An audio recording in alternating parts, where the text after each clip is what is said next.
Intéressant. Aston Martin, peut-être pour écrire l'histoire dès 2023. Non pas en 2023, mais dès 2023. C'est un projet qui est ambitieux, qui est audacieux, mais c'est un projet qui est en train de s'inscrire réellement peut-être pour devenir un projet de champion du monde. En tout cas, c'est l'objectif d'Aston Martin. Dans la finalité, ils sont en train de construire beaucoup de choses, que ce soit une monoplace très intéressante, une usine qui est en train de se finaliser. Elle n'est pas finie l'usine, elle est en train de se finaliser. Mais dans la globalité, Aston Martin est en train d'installer des fondations pour justement allez peut-être écrire l'histoire de la Formule 1. Avant, en tout cas, ça commence peut-être dès 2023 avec Fernando Alonso qui rejoint Aston Martin pour un projet long-termiste. D'ailleurs, à plus de 40 ans, Fernando Alonso, un projet long-termiste au volant d'Aston Martin chez les Verts. Il sera aux côtés de Lance Stroll en 2023. Est-ce que Lance Stroll pourra ne serait-ce que se montrer plus régulier en 2023, élever son niveau de jeu aussi forcément à Lance Stroll? C'est ce dont on va parler forcément ce soir. Aston Martin, Baby Shoom, assez...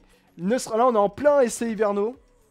On est en plein dans les essais hivernaux et Aston Martin c'est l'attraction de ces essais hivernaux. Avant de faire le coup d'œil dans le rétro, là à l'heure actuelle Aston Martin ça semble frapper très très fort, ou du moins dans les esprits. Ça, on va dire que le projet global sur le long terme, comme tu le disais, est fait intelligemment avec l'usine, forcément, avec le recrutement de Papy Fernand qui est là pour justement être en porte-étendard après le passage de Vettel. On va dire que ce projet est mis en place intelligemment, de façon logique, de façon à prendre son temps, Ouais, mais à quand même être dès cette saison présent, à commencer un petit peu à remonter dans la hiérarchie depuis qu'ils sont arrivés avec le nom Aston Martin. Bon, bien sûr. c'est deux septième places au général, c'est pas non plus énormément de points marqués. Donc on essaye de corriger le tir au plus vite. Et là, je t'avouerais que j'ai pas non plus envie de prendre vraiment en référentiel les essais qu'on a actuellement. Parce que bon, globalement, hein, tu sais, les essais, ça veut rien dire. Si tu vas sur Twitter, tu as les gens Kevin à la liste qui vont te dire Ah oui, forcément que c'est Joe Guan Yu Zhou, je disais tout à l'heure en déconnant, qui va être champion du monde parce qu'il a fait le meilleur temps de ouais, la deuxième journée. Enfin bref, tu vois ce genre de choses. Donc j'y tiens pas forcément rigueur. En tout cas, ce qu'on peut dire, c'est que le projet est cohérent. ouais. C'est la première pierre vraiment avec l'usine qui est enfin finie. Quasiment. Euh, Quasiment, mais Mm. voilà, qui n'est pas encore exploité, mais qui va l'être. Ouais. Donc ce sera pas forcément pour cette année, mais voilà, ça avance bien. Maintenant, gare à la surmédiatisation et à la surhype aussi. Il faut leur laisser le temps. Parce que le problème, c'est que oui, ils ont l'air bien, comme tu le dis, de ce qu'on voit depuis toujours, oui, ils ont l'air bien, mais la descente peut être aussi dure. Mm. Parce qu'on attendait beaucoup de certaines écuries comme ça en début de saison, parce qu'ils avaient fait de très bons essais hivernaux. On se disait, ah, ça y est, ils vont faire mal cette année. Ouais. Puis qu'au final, ils sont nulle part. Mm. Ça marche bien. Alonso a l'air content, donc un Alonso épanoui, c'est forcément un Alonso performant. Maintenant, je suis un peu plus réservé, on va dire, que la moyenne. J'attends de voir en fait vraiment ce que ça peut donner en cours de saison. Ouais, vraiment, notamment dans les essais hivernaux, c'est pour ça que le but des essais hivernaux, réellement, ce que l'on peut voir, je rejoins Baby Shoom surtout par rapport à ça, c'est que je vous cache pas que même cette preview, hein, c'est pas réellement pour dire waouh la voiture est incroyable, non on va pas dire ça, hein, pas du tout Non. que c'est incroyable, c'est réellement sur le projet Aston Martin dans la globalité, et surtout pour voir qu'est-ce que le projet Aston Martin peut apporter en 2023. Ce qui est clair, c'est que oui, la monoplace cette année est nettement différente que la MR22, donc la voiture de 2022. En 2023, la monoplace, selon les dires d'Aston Martin, est différente à 99,9%. Je pense que ce qui change pas, c'est le volant.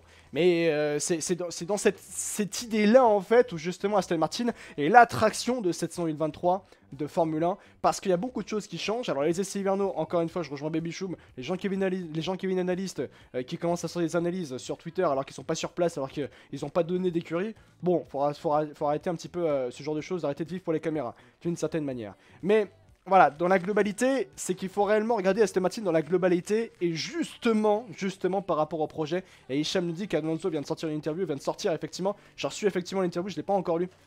Et Hicham, c'est Aston Martin qui me l'a envoyé. Mais ce qu'il peut dire effectivement Fernando Alonso, c'est que j'ai appris beaucoup de choses et ça fait du bien. Donc aujourd'hui, je suis content. Ça fait du bien d'être de retour dans la MR23. Ça fait du bien parce que tu t'entraînes longtemps tout l'hiver et maintenant tu montres dans la voiture. Tu montes dans la voiture et les muscles doivent encore s'adapter. C'est vrai que pour Fernando Alonso, 41 ans, mais 41 ans pour être le bâtisseur d'Aston Martin, dans le projet Aston Martin d'une certaine manière, parce que je dis bien bâtisseur, sans manquer de respect à Sébastien Vettel auparavant.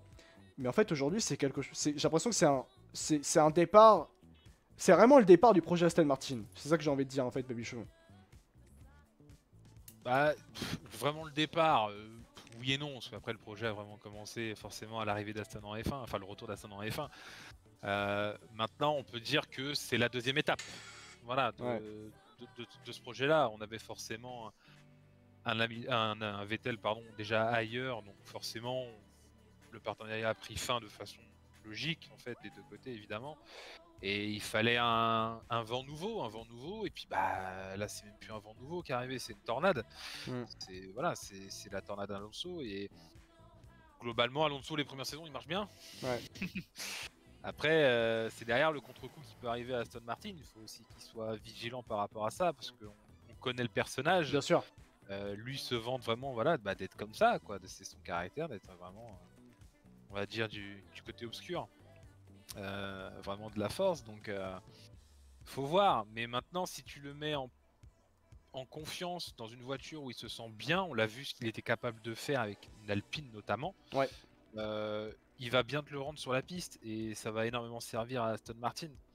Là, je pense qu'il avait hâte d'arriver chez Aston, ce qui est chose faite. Il a l'air content, au vu de la déclaration d'aujourd'hui, il a l'air content d'être dans cette voiture, il s'y sent bien, elle répond bien à ses attentes. Donc le début de saison peut être intéressant. Le comportement d'Alonso va être intéressant, parce que je pense qu'il tirera Aston vers le haut. Est-ce que tu le sens différent par rapport à lorsqu'il débutait l'aventure avec Alpine, par exemple? Non, non, pas forcément différent. C'est que il y a toujours une hype, en fait, où quand Alonso arrive quelque part, Oui, on se dit c'est ça y vrai. est, c'est enfin le renouveau, c'est enfin le reboot, c'est enfin, tu vois, c'est les Oscars, hein, comme t'aimes bien des fois un petit peu Ah, les caricaturer le billes, truc, tu vois, ouais. c'est un peu le jeu des Oscars. Là, il arrive, forcément, bah oui, t'es content, forcément, c'est les premiers jours de ton écurie, t'as encore rien fait chez eux, donc forcément t'es content et que t'as hâte de commencer avec eux. Mais c'est quand ça commence à être compliqué, on va encore peut-être voir le vrai visage de Fernando Alonso, et voir justement comment Aston Martin est capable de gérer aussi et de tempérer ce, ce personnage difficile à cerner au final. Ouais. Mais ça peut être intéressant, le duo peut marcher. Le duo peut Hmm. marcher. C'est ce qu'on va attendre de voir cette année, vraiment. Ouais. Et on va en reparler, forcément. Je suis très fier de cette équipe jusqu'à présent. Merci Aston Martin, c'est ce qu'il dit, Hicham. Et c'est vrai qu'il y a un vent très intéressant. Encore une fois, je le répète, mais Aston Martin semble être l'équipe qui marque les esprits aujourd'hui dans le paddock. Et même, d'ailleurs, par rapport à avant les essais hivernaux, tout le monde avait compris, tout le monde en ressortait de certaines informations que Aston Martin était réellement en train de créer quelque chose pour 2023 qui ne serait peut-être pas là pour aller gagner dès 2023, mais qui marquera les fondations de quelque chose qui va arriver, de quelque chose de grand qui arrivera en 2024 ou en 2025. Il faut rappeler que cette AMR 23, elle a été, et c'est la dernière monoplace créée par Aston Martin qui ne sera pas, qui a été faite du coup dans l'ancienne usine. La nouvelle usine, elle a été en train d'être finalisée et c'est la voiture de 2024 qui sera faite dans cette fameuse nouvelle usine d'Aston Martin qui est en train, encore une fois, je le répète, d'être finalisée. Mais si la MR23 faite dans la dernière usine, la dernière sortie de la dernière de l'ancienne usine d'Aston Martin, si elle est aussi performante que ça veut dire que la nouvelle qui va arriver en 2000 l'année prochaine sera juste fantastique par rapport au nouveau mode de fonctionnement d'Aston Martin.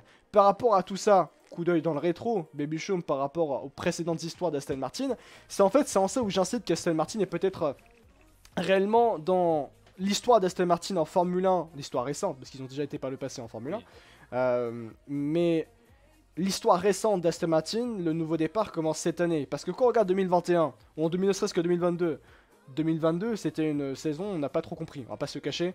Je comprenais pas réellement ce que foutait Aston Martin en termes de, de projet et en termes de qu'est-ce qu'ils voulaient réellement apporter en 2022.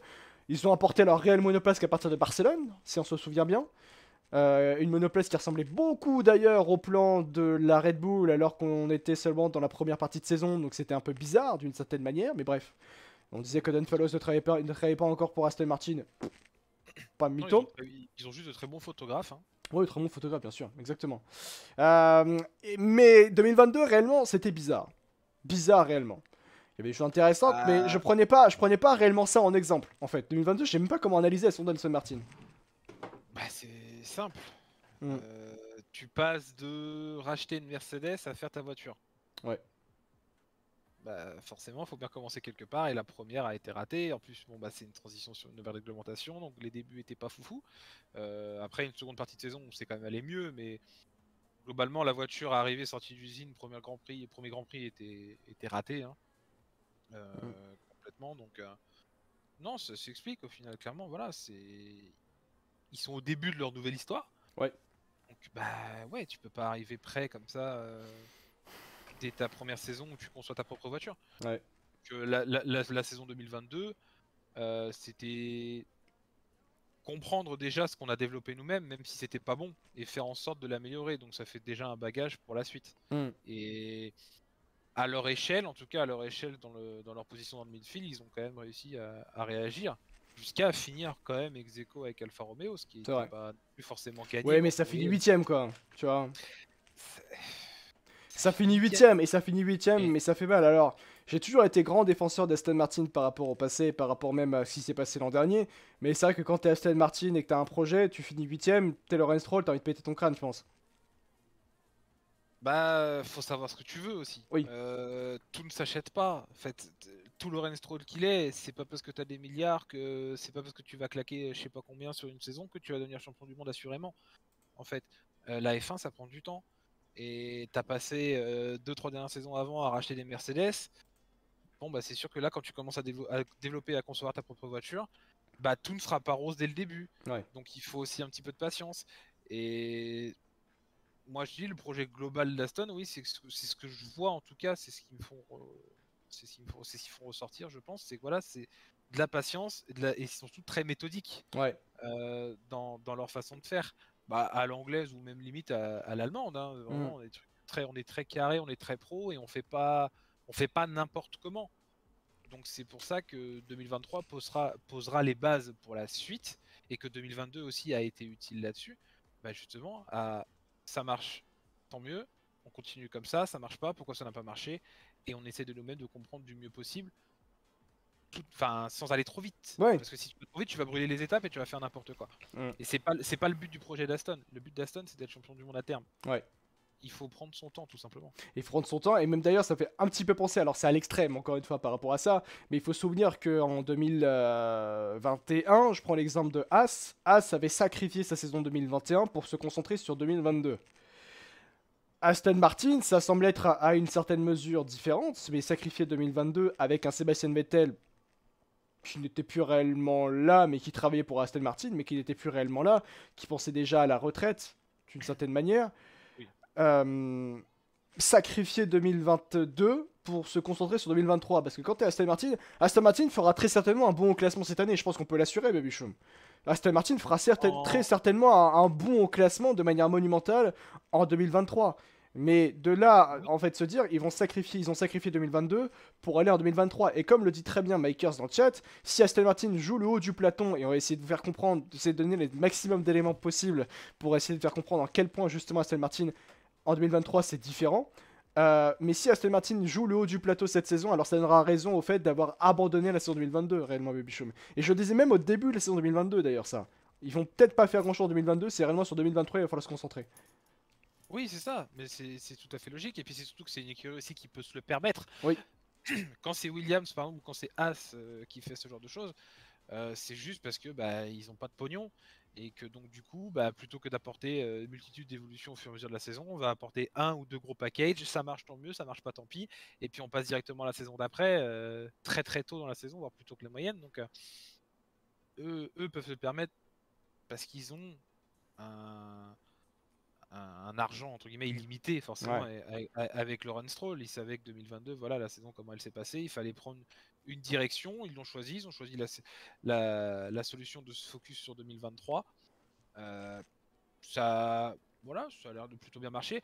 Par contre, si la voiture est bien née, derrière il faut la développer. On a quand même Fernando qui n'a pas non plus forcément grande réputation à être patient, c'est ça. Et c'est tout à fait logique. Tout à fait. Oui.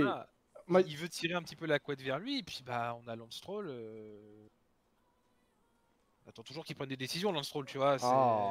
On y parlera, on reviendra pas Lance Stroll. D'ailleurs, petite information, les amis, pour ceux qui.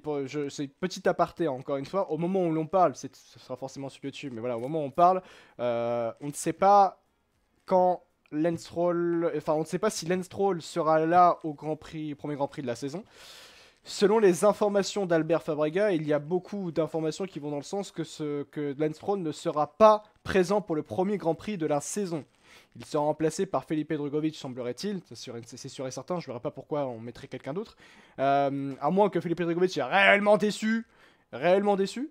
Mais on le saura effectivement mardi ou mercredi pour Lance Stroll, s'il sera présent, oui ou non, aux essais hivernaux, pour le premier Grand Prix de la saison. Ils ont dit que ses mains sont bien amochées. Il y a même une rumeur qui dit qu'il a le poignet dans le plâtre, d'ailleurs. Lance Stroll. Je vous cache pas que quand vous avez le poignet dans le trap, quand vous avez le poignet dans le plâtre, très compliqué d'être quand même au premier Grand Prix. Les deux poignets. Ah, les deux poignets. Oui, bon, allez. Oui, bon, allez. Moi j'ai une théorie en fait, je pense que c'est Lorenz Stroll qui était dans la bagnole, qui a percuté son fils, il en avait marre et s'est dit c'est le bon occasion de mettre Bourgovic. Comme ça, Lance Stroll, on n'en parle plus et c'est bon. Tout de suite. Arrêtez, Non, arrêtez la mauvaise langue. Mais je vous cache pas que c'est dur pour Lance Stroll. Je vous cache pas que pour démarrer une saison comme ça, chute de vélo à Jerez en plus. Bizarre en Espagne, bizarre. Bizarre l'Espagne, tiens. C'est marrant, tiens. C'est pas loin de chez Fernando Alonso RS, je crois, non? Bref, bizarre. Bref, mais je ne cache pas, commencer une saison 2023, pas une saison tout court, et que vous pouvez pas faire les essais hivernaux. Ça me rappelle un Dan Ricciardo, ça me rappelle un Sébastien Vettel. Vettel, il y a 2 ans, quand il débutait son aventure avec Aston Martin, c'était des essais hivernaux qui ont été catastrophiques. Il n'était pas absent, hein, mais il a fait que quelques tours. À chaque fois qu'il roulait, il y avait des problèmes. Par contre, quand l'Estron roulait, tout allait bien sur la voiture. Hein. Tout se passait bien. Mais voilà, mais pour vous dire, commencer une saison d'une telle manière, vous pouvez pas faire les essais hivernaux. En plus, vous êtes blessé, donc là c'est différent de l'an dernier. Ricciardo qui avait le Covid, mais il est revenu après, il n'a pas pu rouler. Mais là, les poignets, là vous êtes physiquement, forcément vous devez vous réhabituer. La Formule 1 c'est extrêmement physique. Vos mains sont clairement vos outils de travail, hein, clairement. Donc pour Lance Stroll, c'est pas on n'est pas. Les gens qui vont dire Lance Stroll dégage sur les premiers Grands Prix de la saison, on t'avoue hein, réellement, hein, parce que le mec il va commencer la saison en étant le plus diminué possible. Tu peux la refaire en espagnol s'il te plaît? Voilà. Pourquoi tu dis ça? Non bah pour les fans espagnols évidemment, parce que bon, Ocon est sorti de ça, c'est une libération incroyable pour lui sur les réseaux, et là Lance Stroll il va bouffer cette saison, ça va être monstrueux. Vraiment au niveau de la communauté espagnole qui est abjecte, ça va être dur pour lui. Mais bon, moralité, ne faites pas de vélo. Ouais. Peut-être. Ah, je suis sûr. Faites de la F1 mais pas du vélo. Ouais. Il avait qu'à faire attention. Alors, le vélo sur route, c'est différent. Exemple, Fernando Alonso. Il peut s'en prendre qu'à lui-même. Hey Hicham, tu veux quoi là? T'as un problème contre Lance Stroll ou c'est comment là, Hicham? On se calme. On revient effectivement à Aston Martin et au projet Aston Martin dans la globalité. On a fait le coup d'œil dans le rétro. Le coup d'œil est très intéressant, mais le coup d'œil aussi est intéressant par rapport au projet dans la globalité. Il faut aussi comprendre Aston Martin. Aston Martin et surtout Lawrence Stroll ont réussi à faire venir, pour débuter l'aventure Aston Martin, ils ont réussi à faire venir quand même Sébastien Vettel. Quand vous faites venir un quadruple champion du monde, dans votre écurie, ça prouve la valeur de votre projet. Ça crédibilise votre projet. Quand Fernando Alonso signe du côté de Aston Martin, double champion du monde, l'un des meilleurs pilotes de la grille, ça crédibilise votre projet. En fait, Aston Martin n'avait même pas débuté réellement son projet, mais avait réussi à donner des garanties justement à Fernando Alonso ou même à Sébastien Vettel par le passé, où là le projet n'avait réellement pas encore commencé pour Sébastien Vettel. Ils ont donné des garanties pour permettre à ces pilotes-là de dire « je vous crois, je viens avec vous et je monte dans le train ». Fernando Alonso, à 41 ans, il monte dans le train Aston Martin pour un projet très ambitieux et audacieux. Mais ça veut dire surtout que Lawrence Stroll a réussi à donner des garanties à Fernando Alonso pour que ce projet puisse se réaliser. Et que Fernando Alonso est le grand et dans ce rôle de bâtisseur et de grand artisan du futur succès d'Aston Martin, que ce soit avec lui ou sans lui à l'avenir, pour gagner le titre mondial. C'est en ça où c'est extrêmement fort ce qu'a réussi à faire Lawrence Stroll dans la globalité avec Aston Martin. Baby Show. Ouais, et puis bon, après il lui a donné un chèque aussi. Bah, j'ai pas dit qu'ils allaient bien gratos, hein. Non, mais en gros, en fait, si tu veux, la situation dans laquelle aussi ils ont été enrôlés par Aston Martin, bah, ça a été aussi plus ou moins intelligent de la part de Lawrence Stroll à ce moment-là. C'est parce que on a un Vettel qui est vraiment en fin de cycle avec Ferrari qui n'en peut plus et on le voyait plus en fait, tout simplement. C'était plus le Vettel qu'on connaissait. Et voilà, il avait besoin d'un nouveau souffle. Bon, bah, Lawrence est arrivé. Bonjour, nouveau projet Aston, est-ce que tu veux en faire partie? Bah Vettel il fait bah ouais go, on y va, y a pas de problème. Et puis annonce de la retraite.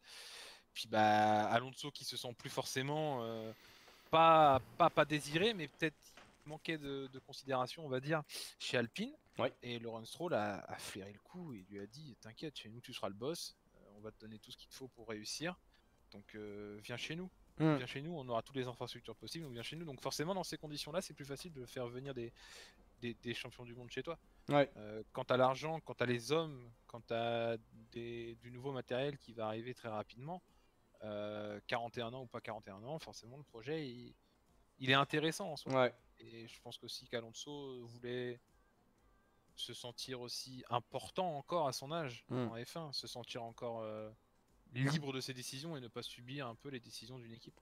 Et puis surtout, il y a un aspect qui est très intéressant dans ce projet. Attention, la clim du siècle. Mais encore une fois, Hicham, la clim du siècle, je pense qu'on est tous d'accord pour dire que ça peut arriver. Pour Fernando Alonso, pour Aston Martin, pour la globalité. Mais réellement, dans le projet Aston Martin, ce qui est le. Alors, on parle pas de hype. Hicham qui dit on hype par rapport aux essais. Sachez que moi, je ne me hype pas par rapport aux essais. Hein.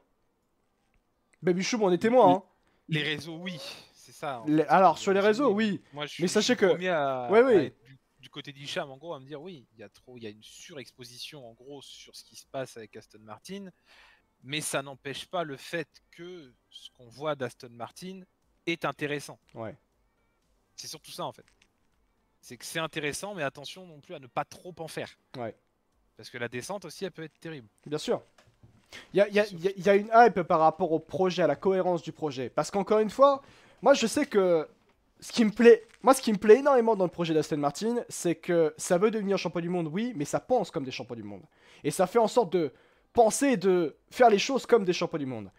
Pour devenir champion du monde, il faut être avec des champions du monde. Et on est avec qui cette année? On est avec Fernando Alonso. Quand on a débuté le projet, on a été avec Sébastien Vettel. Fernando Alonso a ce rôle de bâtisseur, a ce rôle de fondateur pour justement poser les bases sur la piste et notamment dans la cohérence de la direction de développement pour justement devenir champion du monde par la suite. Ça pense aussi à la cohérence du niveau pour être champion du monde par rapport aux personnes qu'on recrute. Martin Whitmarsh, notamment ancien de chez McLaren, Luca Farbato, Dan Fallows qui a été pendant une quinzaine d'années du côté de chez Red Bull pour concevoir les Red Bull avec Adrian Newey. C'est des choses comme ça qui font qu'aujourd'hui Aston Martin met tout en œuvre plutôt pour devenir champion du monde. Et il y a aussi un truc, ils ont fait une nouvelle usine. La nouvelle usine la nouvelle usine est totalement nouvelle, bien sûr, mais de A à Z, un campus fait pour justement être dans l'ère du temps. Et dans cette ère du temps, ça permet à Fernando Alonso, Alain Stroll, à tout l'univers Aston Martin de comprendre ses forces, de comprendre ses faiblesses, mais surtout de créer pour gagner.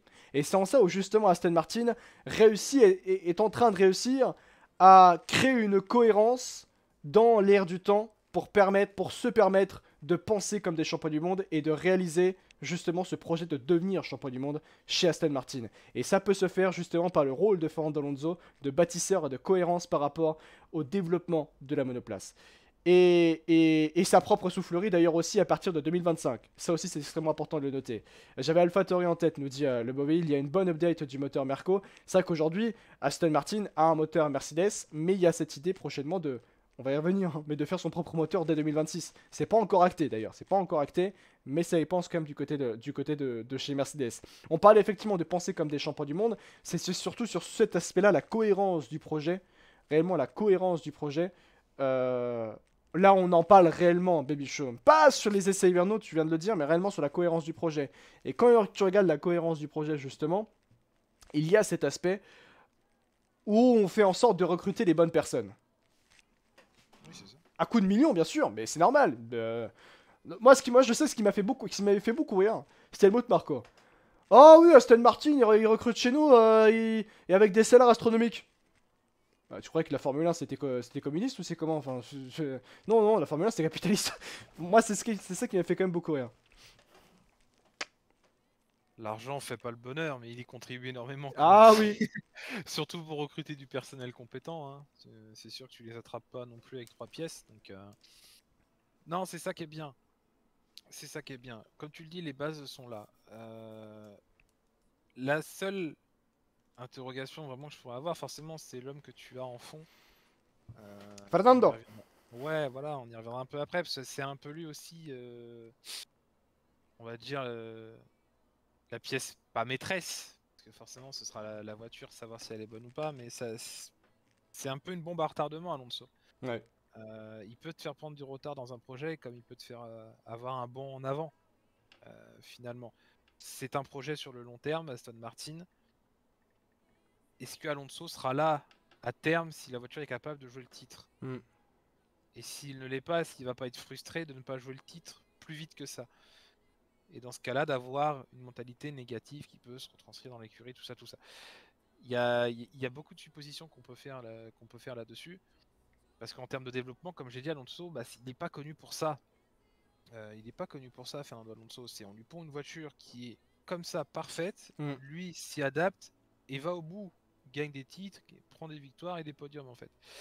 Et donc forcément, c'est la seule interrogation qu'on peut avoir, c'est justement sur le fil d'une saison, comment ça peut se dérouler en fait. Entre le développement de la voiture, qu'elle soit comprise, c'est bien. Après, il faut l'upgrader, il faut l'améliorer pour garder cette lutte dans le, je dirais potentiellement midfield, haut midfield, tu vois, tout au long de la saison. Et c'est vraiment ça la question que je me pose. Et l'interrogation que j'ai, c'est cet homme-là en fait. Ouais, et selon d'ailleurs Amos, le tour chrono d'Alonso hier a été réalisé avec un réservoir très rempli. Ce n'était pas du tout d'ailleurs un tour à la limite. Alonso qui avait fait le deuxième chrono hier, qui fait le troisième d'ailleurs en ce deuxième jour d'essai hivernaux. Il fait le troisième chrono, Fernando Alonso, qui a fait énormément de tours d'ailleurs aujourd'hui.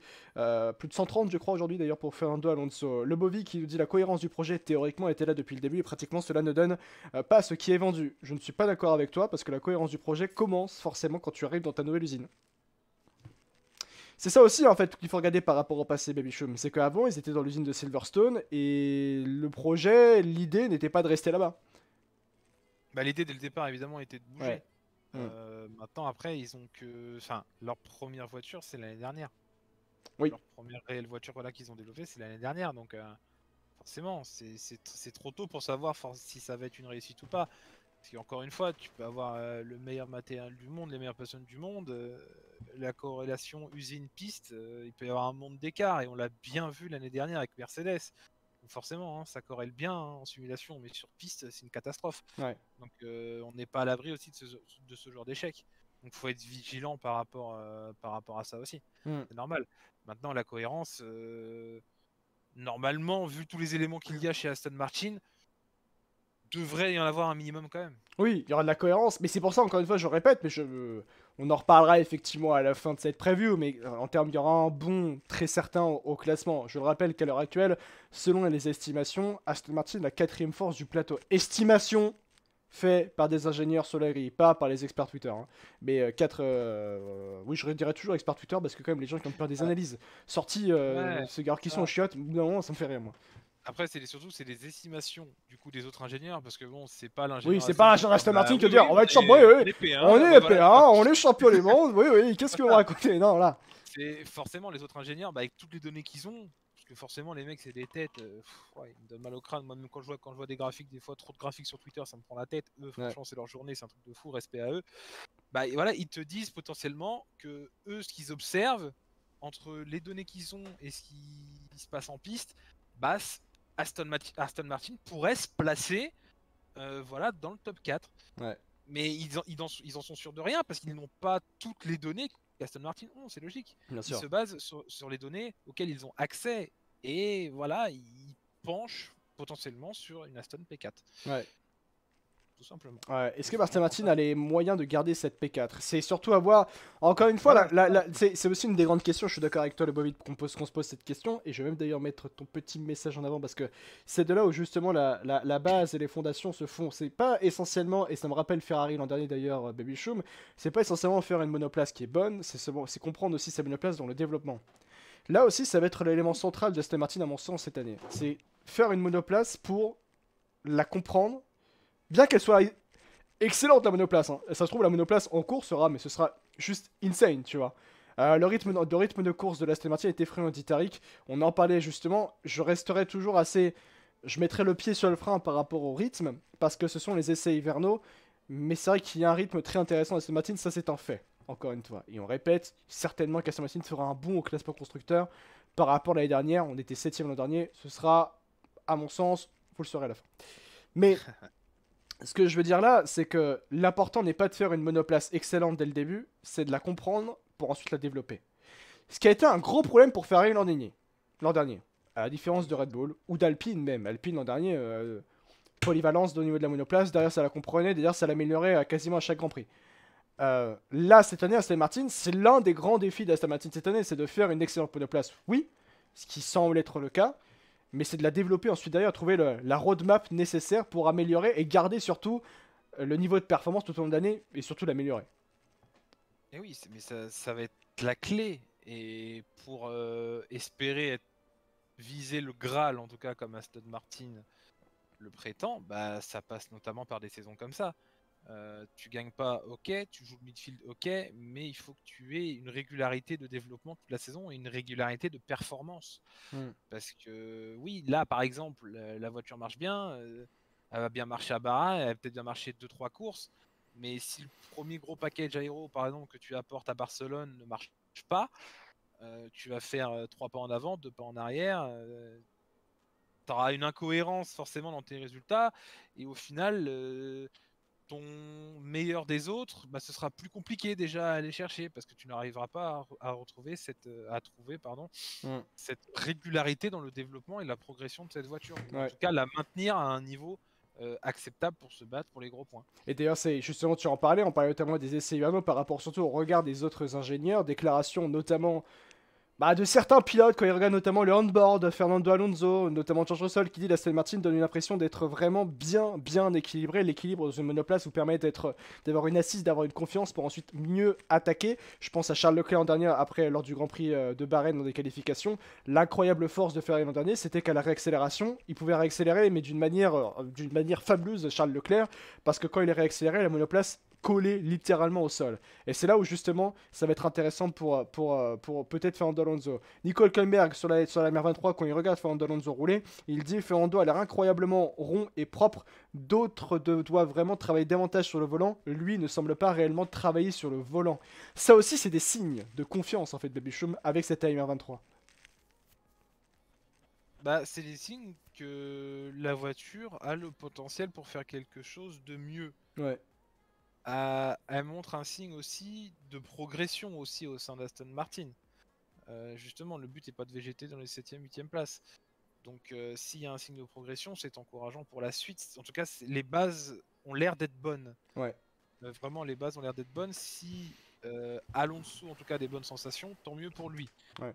Maintenant, si la voiture est vraiment bien née, il faudra aussi que quand Stroll reviendra, qu'il ait lui aussi des bonnes sensations. Ouais. À ce niveau-là. Et là, on verra évidemment que si la voiture a été 100% axée sur Fernando et que ce sera à Stroll de se débrouiller, ou alors si la voiture est bien née de façon à être homogène pour que les deux pilotes se sentent bien aussi.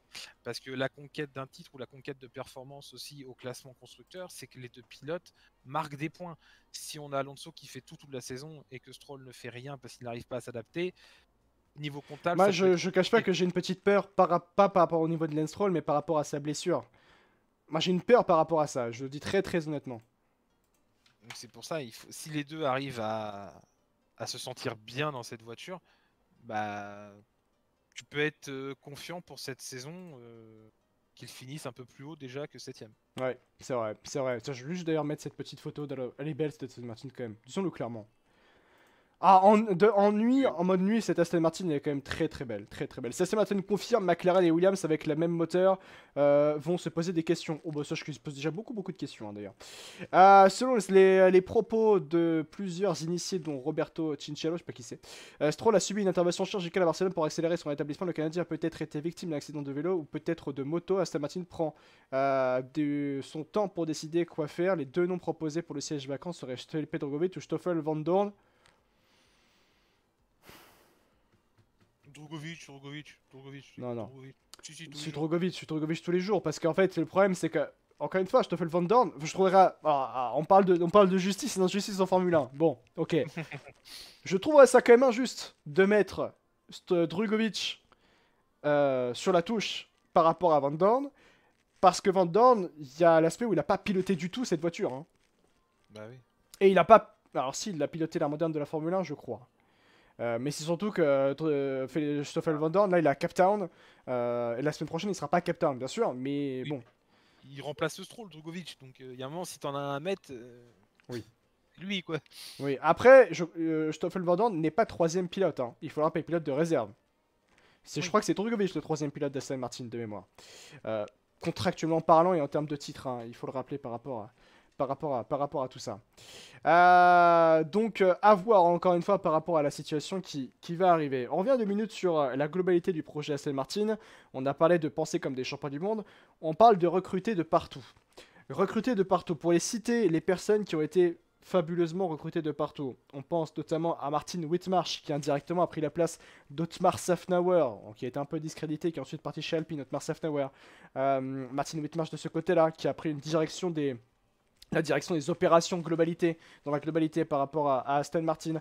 Mike Crack, qui lui est arrivé, qui est un ancien de chez BMW. D'ailleurs, Mike Crack avait travaillé avec Sébastien Vettel. Mike Crack, qui est donc le team principal de l'écurie. On pense notamment à Luca Farbato, qui est le directeur de l'ingénierie d'Aston Martin, qui est un ancien de chez Alfa Romeo. Eric Blandin, aujourd'hui directeur technique adjoint d'Aston Martin. Mais surtout un certain Dan Fallows. Dan Fallows, Baby Shoom. C'est en ça, en fait, où c'est extrêmement fort Aston Martin. C'est qu'il y en a qui disent oui, Aston Martin il manque d'humilité. Évidemment, qu'est-ce qu'on en a à foutre? Excusez-moi du terme. Ah, il en faut. Il faut peut-être de l'humilité, bien sûr, mais Aston Martin arrive sur le plateau et il dit clairement on a l'argent et on va bien l'utiliser. Tu vois? Bah oui, évidemment. Tu recrutes à droite à gauche des personnes clés qui ont de la bouteille, évidemment. Tu recrutes pas n'importe qui. Maintenant, il faut installer aussi une certaine forme de synergie entre eux. Otmar, bon, s'il est parti d'Aston, c'est parce que lui estimait déjà que l'ambiance n'était pas propice, en tout cas, Pour lui. pour lui. Mais si c'est valable pour lui, ça peut être aussi valable pour d'autres. Évidemment, c'est pas toute l'écurie qui est avec une ambiance délétère et tout, mais si lui a ressenti ça, peut-être que d'autres qui viendront ressentiront ça aussi. Ce que je souhaite pas, en tout cas pour le projet d'Aston Martin. Le plus important, une fois de recruter tout le monde, c'est que tout marche bien, que tout soit cohérent ensemble. Parce que le fait de recruter forcément de gros noms ne te signifie pas forcément que tu vas réussir. C'est valable dans beaucoup de projets sportifs autres que la F1. Tu peux avoir tous les gros noms du monde.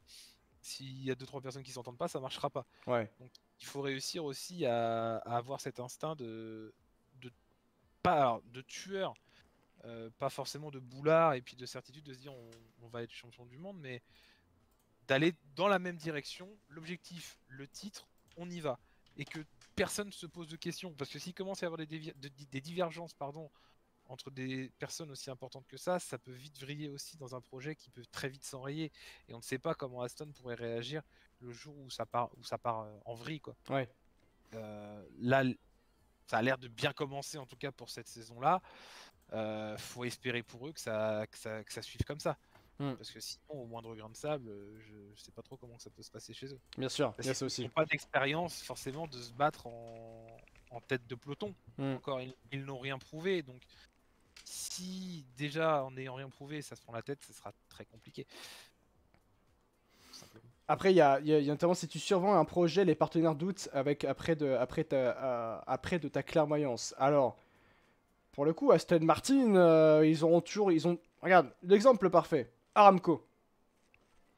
Aramco, sponsor titre. Ils ont 2 sponsors titres, Aston Martin. Hein. Koenigsegg et Aramco. Finalement, ça a l'air de leur plaire, la façon de faire d'Aston Martin. Aussi, il faut savoir qu'Aramco est aussi un grand partenaire d'Aston Martin, notamment pour faire le moteur en 2026. En fait, Aston Martin n'a jamais dit on va devenir champion du monde tout de suite. Hein. Baby Shoom, ils l'ont jamais dit Aston Martin qu'ils allaient devenir champion du monde tout de suite. Non, ils l'ont jamais dit, forcément. Ils n'ont pas non plus aussi, tu sais, fait cette annonce un petit peu, tu sais, à la Renault, oui. Voilà, ou là, limite avec un décompte, tu sais, de course, on va dire, voilà, dans 100 courses, on va être là.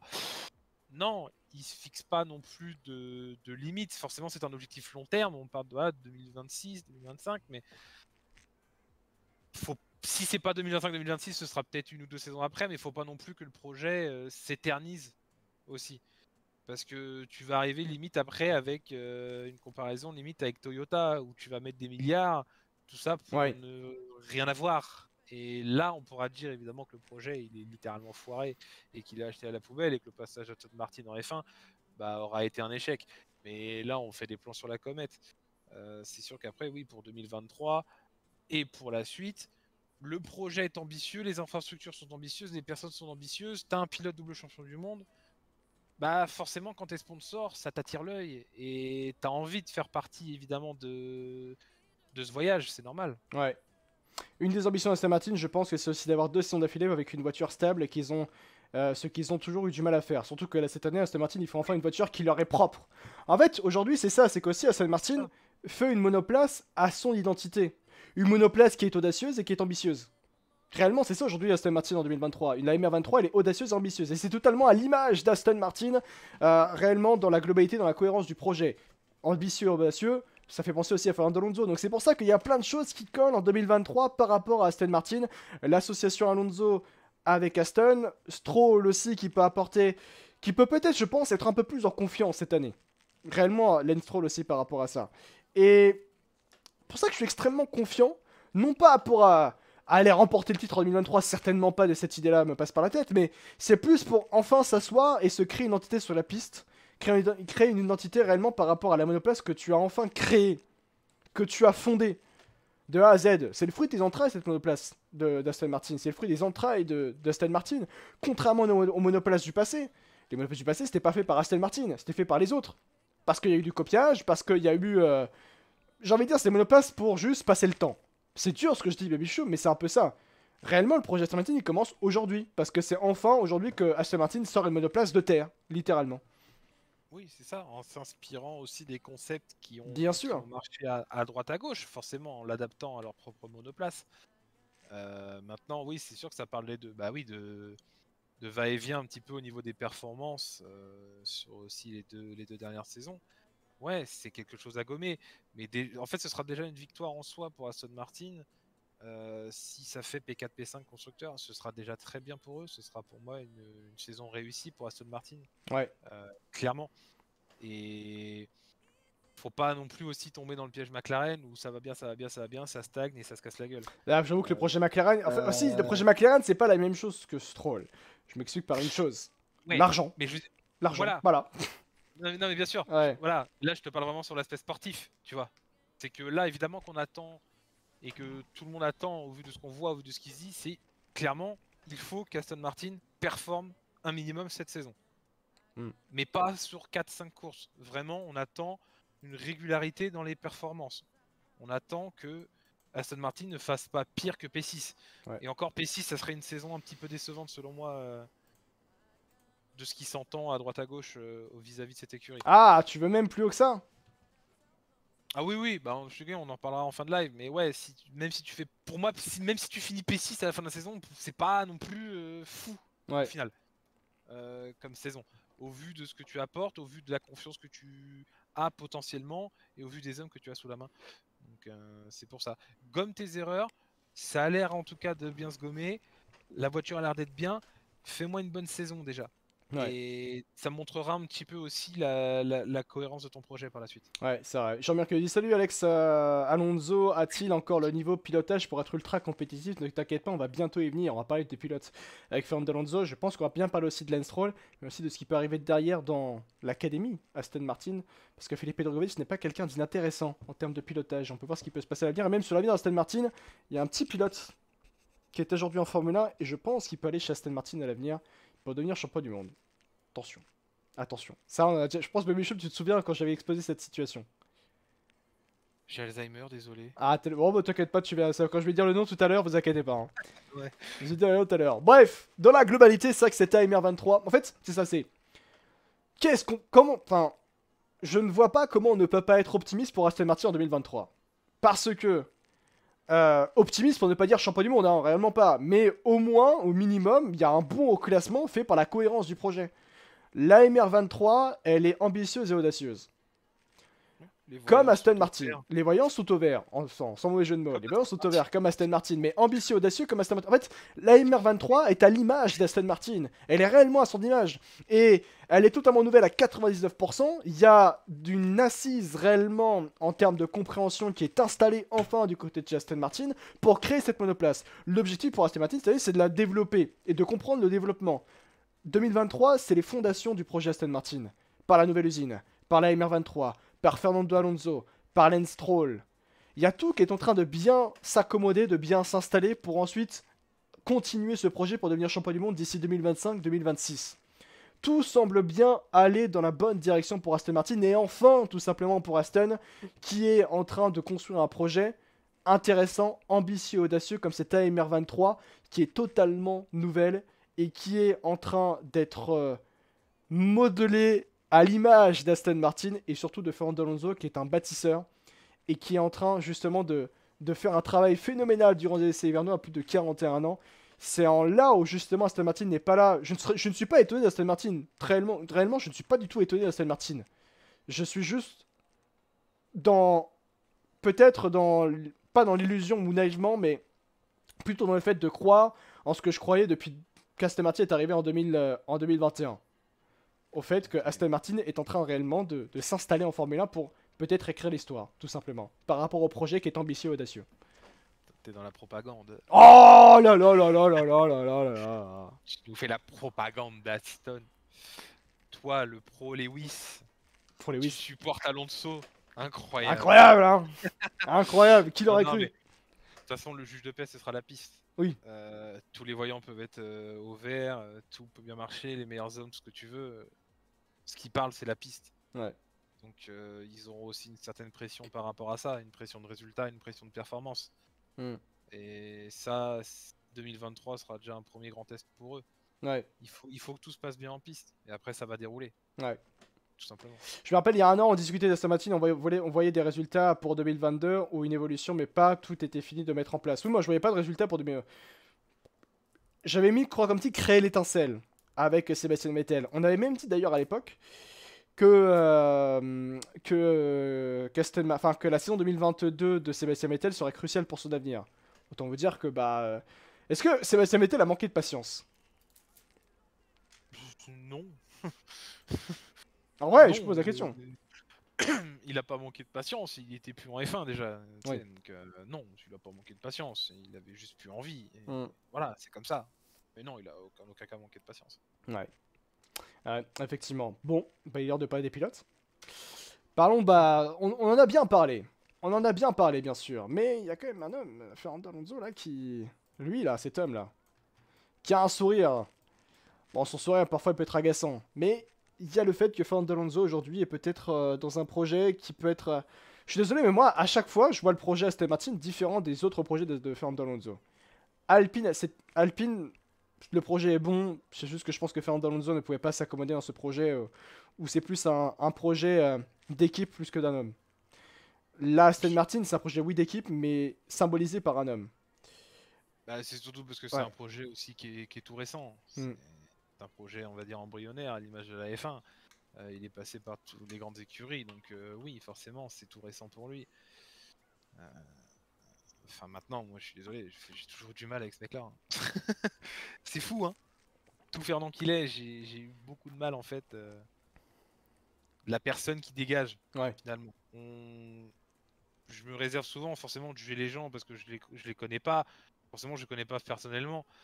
Mais la personnalité qu'il dégage, j'ai vraiment du mal. Mm. J'ai vraiment du mal. Et puis, sa carrière, en fait, au final, c'est pas pour rien qu'on dit que c'est un destructeur d'écurie. Ouais. C'est pas moi qui l'ai inventé, ça.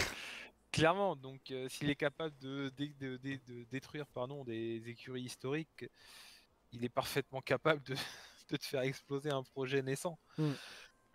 Et ça, faut qu'Aston Martin s'en méfie. Ouais. Tout simplement, il faut le mettre dans les meilleures conditions possibles et il vous embêtera pas. Et non, surtout si vous ne lui faites pas de coups dans le dos. Sinon, il vous chiera dessus. Toujours comme ça, Fernando Alonso.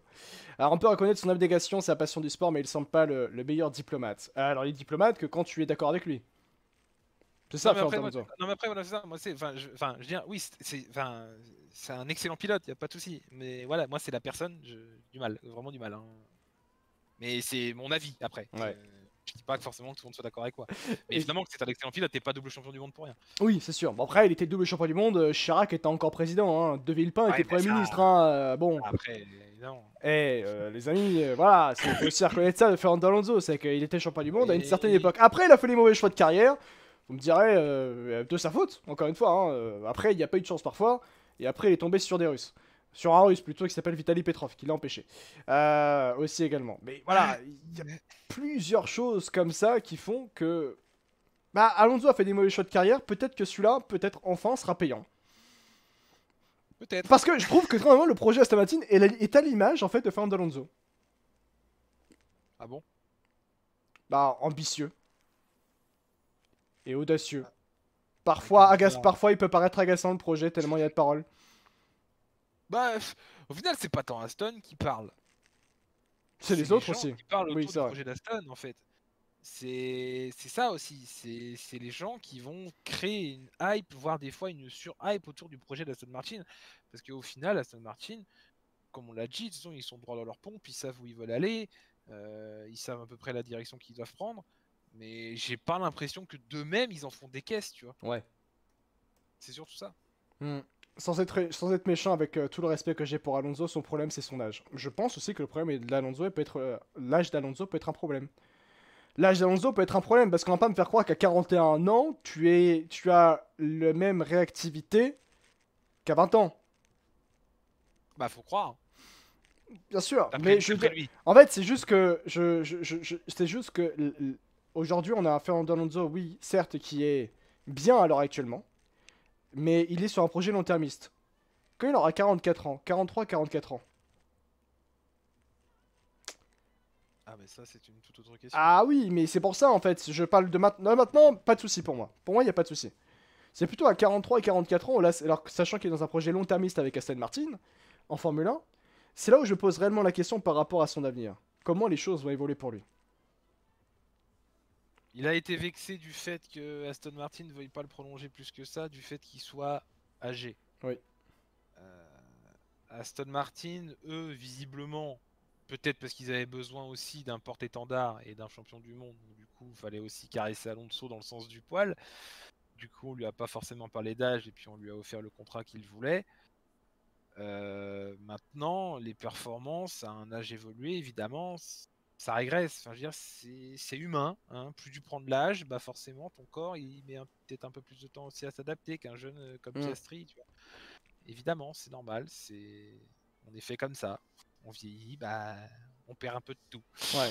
Et bon, il s'entraîne, je pense, dur aussi, beaucoup plus Oui, dur très que dur. certains. Ouais. Évidemment, D'ailleurs, c'est la parce première qu'il a pas le saison. choix. C'est la première saison de Fernando Alonso où il peut réellement s'entraîner de la meilleure des manières, préparer une saison. Il y a 2 ans, pour la première saison chez Alpine, il s'était blessé en vélo, ce qui avait fortement réduit sa préparation physique pour derrière préparer la saison 2021 de Formule 1. Pour la saison 2022, là aussi, c'était une grande problématique parce qu'il se faisait opérer. Et donc ça avait entaché aussi également sa préparation pour la saison 2022 de Formule 1. Là, cette année, c'est la première réellement saison où il peut se préparer pleinement physiquement. Et ça se voit, il est différent physiquement, Fernando Alonso aussi. Hein. Oui, coupe de cheveux, tout ça, oui. Oh La coupe Ah, filaire. voilà, non, non, mais bien sûr. Ouais. Son crash, on serait... Ah oui. Oui, c'est vrai, l'an dernier aussi, ouais. Mais non, non, bah oui. Sa préparation est forcément différente des autres. Maintenant, ça se trouve que si. Et je pense pas que de toute façon, Alonso, on parle d'âge, tout ça, on parle de ce qui se passera dans 2-3 saisons, mais il quittera pas la F1 parce qu'il est moins bon. Ouais. Je pense qu'il saura flairer la saison où il se dira bon, bah, cette année, c'est stop et j'arrête là. Ouais. Je préfère m'arrêter sur une note positive plutôt que de m'arrêter à me battre pour des P18 ou alors parce que je n'ai plus plus le niveau, tout simplement avec une voiture qui est capable de mieux. Il saura arrêter, il saura savoir à quel moment s'arrêter. Mais par contre, je rejoins le Bovi dans le chat. Ouais, c'est sûr que c'est compliqué de bâtir un projet de champion du monde à quelqu'un qui a 41 ans. Ah, là aussi, c'est C'est les bases, ouais, Ouais. mais ce sera Moi, pas la finalité. Tu vois, alors, pour lui, non. Peut-être Ah pour ouais. lui, non, aussi. Hein. Mais pour moi, intimement, je pense que c'est ce qu'il espère. Au fond de Ah lui, oui, je bah pense tout pilote. clairement Quel qu'il espère. pilote ne l'espérerait pas, très sincèrement. Bah, bien sûr, mais après à cet âge-là, voilà. Ouais. Lui, c'est limite, là, la saison prochaine, faut que 2024, il faut qu'elle soit capable de jouer le titre, tu vois. C'est pour ça que je pose cette question directement, mais est-il le pilote qu'il fallait pour guider le projet Aston Martin? À mon sens, oui. Est-il le pilote qu'il fallait pour devenir, à court terme, d'ici 2025, champion du monde pour Aston Martin? Peut-être pas. Pour lui-même. Pour Ah bah non, lui-même. Tu vois. Parce que un pilote comme Fernando Alonso, 41 ou 42 ans, dites-moi quel âge il a exactement, mais En fait, c'est ça, c'est que la grande question que je me pose, c'est que est-ce que Fernando Alonso deviendra champion du monde avec Aston Martin? C'est le grand point d'interrogation avec ça. À mon sens, non. Mais est-ce que Aston Martin deviendra champion du monde grâce à Fernando Alonso? Oui. Là est toute la différence. Aston Martin bâtira son héritage sur ce que produira Fernando Alonso en termes de direction de développement, en termes de connaissances, en termes justement d'expérience que Alonso peut donner. Ce que paye Aston Martin à Alonso, en quoi Alonso est payé par Aston Martin, c'est pour qu'il donne son excellence, pour qu'il donne justement son retour, pour qu'il donne justement son expérience de tout ce qu'il a pu vivre en Formule 1, parce qu'il a le meilleur retour technique qu'on puisse avoir aujourd'hui en Formule 1, Fernando Alonso. C'est un lion, c'est un chien enragé, c'est quelqu'un qui est extrêmement important aujourd'hui.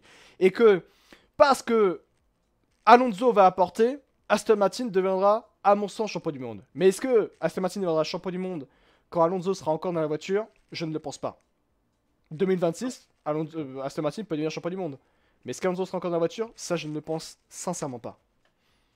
Non, non, non, clairement pas. Non, et puis ça donnerait pas non plus. Enfin, je trouve que. Faudrait pas non plus mettre un âge de retraite, tu pilotes à l'âge que tu veux. Y a pas de Oui, ok, problème. merci Elisabeth Borne, hein, vraiment, hein, c'est... Ah, ouais, Non, mais voilà, évidemment, je vais repousser l'âge de la retraite à 43 ans, tu vois. ouais. Non, non, non, mais en fait, le truc, c'est que s'il reste, tu sais, imagine, je sais pas, un monde machin, à 47 ans, il est encore là. Euh, En fait, ça. Je sais pas, ça aurait comme reflet de te dire qu'en fait, c'est super simple de piloter une F1. En fait, que t'aies 20 ou quasiment 50 ans, bah, c'est dingue, là, les mecs, ils sont encore là, quoi. Hmm. T'as moins. T'aurais moins ce ressenti de putain, la F1 c'est dur, ils souffrent, regarde comment ils sortent de la voiture, ils sont exténués, c'est extrêmement physique, tout ça. C'est un peu l'image que j'aurais, moi, s'il continue encore je ne sais combien de saisons, tu vois. Ouais. Et je pense que c'est certains aussi auraient cette image-là, mais ça serait dommage. Ouais. C'est ultra physique. Après, il se maintient bien en forme, tant mieux. Hmm. Mais je te dis, il y a un moment où ça va plus suivre. Où ça va clairement plus suivre. Ouais. Et d'accord aussi, la Bobby qui a dit Hülkenberg Stroll, ça attire moins de VIP dans le motorhome Aston Martin. Oui, je suis d'accord. C'est aussi ça en fait, aussi Alonso. Ouais, Tu vois, Alonso aujourd'hui, quand il est chez Aston Martin, il a apporté quelque chose d'énorme. Hein. La visibilité, et c'était d'ailleurs pour ça qu'Alpine avait pris Aston Martin, Alpine avait pris Fernando Alonso, pardon. C'est que pour justement, souvenez-vous juste d'Alonso qui est revenu chez Renault, qui est devenu Aston Martin. Vous vous rendez compte de l'impact médiatique que vous imposiez? Bon, en fait, vous pouviez faire repartir la marque Alpine dans la globalité, mettre Alpine au centre du sport du groupe Renault, et vous faisiez revenir votre gloire du passé, qui est toujours aussi bon, qui est toujours très très bon, Fernando Alonso. Pour Alpine, c'était tout bénef. Pour Renault, c'était tout bénef. Et là, aujourd'hui, Aston Martin récupère Fernando Alonso, crédibilise encore une fois son projet, mais c'est surtout que Aston Martin, dans la globalité, c'est la marque aujourd'hui Aston Martin qui est en Formule 1 et qui essaye absolument de renouveler son héritage, de renouveler son identité. La marque Aston Martin joue sa vie en Formule 1 en fait. Joue sa vie. Je ne cache pas qu'il y a quelques années, avant le moment en 2020, Aston Martin c'était une catastrophe possible en termes d'image, en termes de vente surtout. Ça ne vendait plus. Et c'est pour ça que Lawrence Stroll est arrivé à racheter Aston avec un consortium et pour derrière permettre à Aston Martin de renouveler son image, de redorer le blason d'Aston Martin, et c'est ce que doit faire effectivement Fernando Alonso. C'est l'objectif de Fernando Alonso, c'est redorer le blason d'Aston Martin. Aston Martin, c'est dans son ADN, c'est la performance liée au luxe. Qu'est-ce que la Formule 1? C'est pareil. Et mais après, tu vois, si tu voulais maximiser tes chances justement de ce point de vue-là, bah écoute, fiston, t'es gentil, tu dégages. Et puis, on va y venir. Ouais, et puis là, t'as une doublette Alonso-Vettel, bah, je peux te dire que tu vas en ramener des VIP. Hein. Ouais. Et là, t'inquiète pas que le prestige d'Aston Martin et les ventes d'Aston Martin, elles vont exploser. Hein. Hmm. Je pense qu'on aurait beaucoup aimé ici voir un duo Vettel-Alonso. Hein. Ouais. En tout cas, chez Aston, ça aurait été très intéressant à suivre. Ah, le Vettel Alonso, mais alors est-ce que Vettel aurait accepté d'être avec Alonso? Alors là, Alonso Vettel, j'oserais même pas imaginer, hein, j'oserais même pas imaginer vraiment. Les deux papis là ensemble, ça aurait été incroyable. Ouais, ça aurait été fantastique, c'est vrai. Mais tu vois, c'est. Est-ce qu'il est le pilote idéal pour guider Aston Martin? À mon sens, oui. Mais est-il le pilote idéal pour construire ce projet? Oui aussi, tu vois. Il y a tel. En fait, je pense pas que Aston Martin ait payé Alonso pour la gagne des Grands Prix. Je pense qu'ils l'ont payé justement pour construire tout ça.